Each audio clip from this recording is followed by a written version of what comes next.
Hello guys, আজ আমি তোমাদের একটা নতুন ধরনের মিষ্টি দেখাবো, রস বড়া। তোমরা কি কোনোদিন খেয়েছো? খেয়ে থাকলে কমেন্ট করো। এই হলো বড়া, এইখানে চিনির রস তৈরি হচ্ছে, আর আমি এখানে দাঁড়িয়ে দাঁড়িয়ে লেবুর শরবত খাচ্ছি। আমাদের চিনির রস প্রায় রেডি হয়ে গেছে। এবার বড়াগুলোকে একে একে চিনির রসের মধ্যে দিয়ে দেবো। দেওয়ার পর বড়াগুলোকে ভালো করে নেড়ে চেড়ে চিনির রসের মধ্যে মেশাবো। তারপর গ্যাস বন্ধ করে ঢাকা দিয়ে রেখে দেবো। এটা এখন খাওয়া যাবে না, 3-4 ঘন্টা চাপা দিয়ে রাখতে হবে যাতে রসগুলো বড়ার মধ্যে ভালো করে ঢোকে। আমরা সারা রাত রেখে দেবো। Good morning. কাল সারা রাত বড়াগুলো চিনির রসে রেখে দিয়েছিলাম। এখন দেখো কেমন ফুলে ফেপে উঠেছে বড়াগুলো। আমি আমার প্লেট সাজিয়ে নিয়েছি, এবার খাবো। কি খেতে, জাস্ট ওয়াও।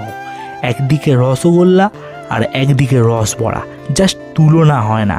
এটা হচ্ছে ছানা দুধ ছাড়া রসগোল্লা। তোমরা যদি ছানা দুধ ছাড়া রসগোল্লা বানাতে চাও তাহলে কমেন্ট করো, আমি তোমাদের রেসিপিটা দেখিয়ে দেব। এখন আপাতত ভিডিওটা লাইক করে দাও আর চ্যানেলটা সাবস্ক্রাইব করে দাও। টাটা।